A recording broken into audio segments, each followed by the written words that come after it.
এটা দলেশ্বর নৃপেন্দ্র কুমার চন্দ্র সরণি, মূলত জেলখানার যে পূর্ব অংশের রাস্তাটি। দীর্ঘদিন ধরে জেলের অভ্যন্তরে নির্মাণ কাজ চলছে, কিন্তু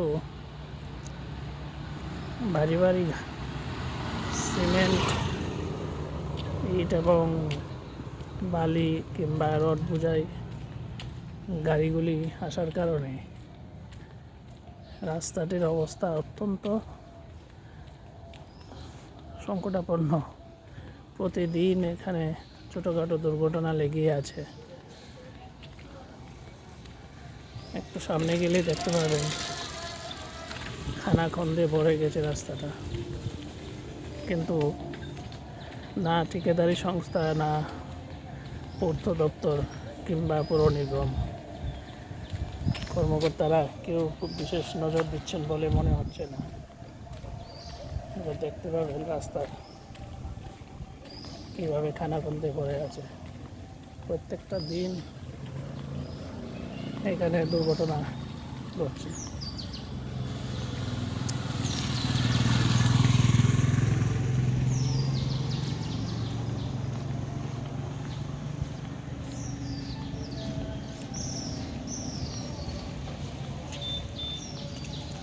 এই হলো অবস্থা।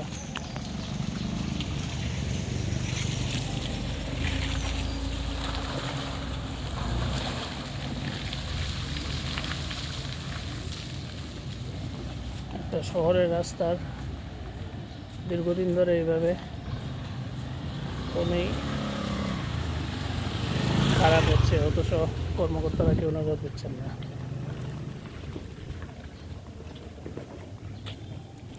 সামনেই পুজো, স্বাভাবিক কারণেই মানুষদের এখানে দুর্গতি পোহাতে হচ্ছে। দেখুন কি অবস্থা রাস্তাটা। বাইক নিয়ে আসা যাচ্ছে না, গাড়ি নিয়ে যাওয়া যাচ্ছে না, এমনকি হেঁটে যাওয়া যাচ্ছে না। বাইক নিয়ে আসতে হচ্ছে ফুটপাতের উপর দিয়ে।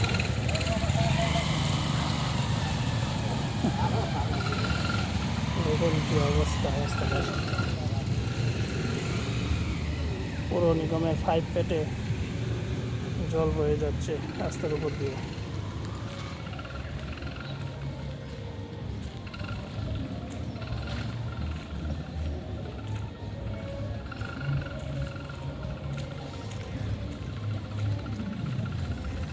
পুরোটা রাস্তা এইভাবে নষ্ট হয়ে আছে দীর্ঘদিন ধরে, কিন্তু কেউ নজর দিচ্ছেন না।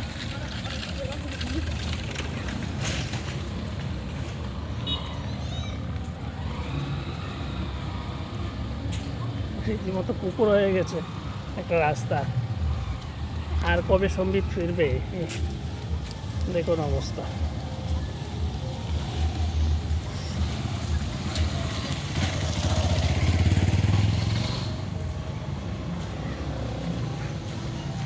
এটা রাস্তার মাঝামাঝি অংশ, এই তো পরিস্থিতি।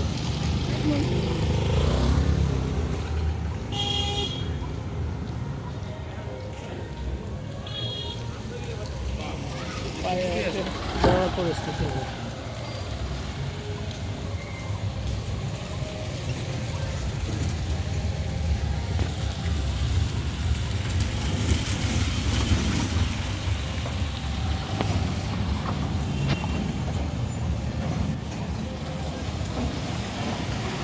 যদিও 1 বছরও হয়নি রাস্তাটি সংস্কার হয়েছিল, কিন্তু একথা সত্য যে ভারী ভারী যে গাড়িগুলো এই রাস্তা দিয়ে যাচ্ছে জেলখানার ভেতরে, মূলত এগুলোর কারণেই এই রাস্তাটার এই অবস্থা। কিন্তু সামনেই পুজো, এর আগে যদি সংস্কার না করা হয়, এই অঞ্চলের মানুষের কী পরিমাণ দুর্গতির সম্মুখীন হতে হবে সেটা আমার মনে হয় সহজেই অনুমেয়। তাই আমি অনুরোধ রাখছি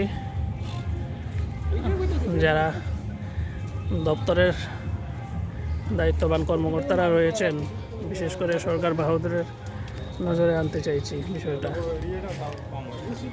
পুরোটা রাস্তা এরকম খানাখন্দে ভরে আছে, একটু দয়া করে দেখুন। সাধারণ মানুষ প্রতিদিন দুর্গতির সম্মুখীন হচ্ছে।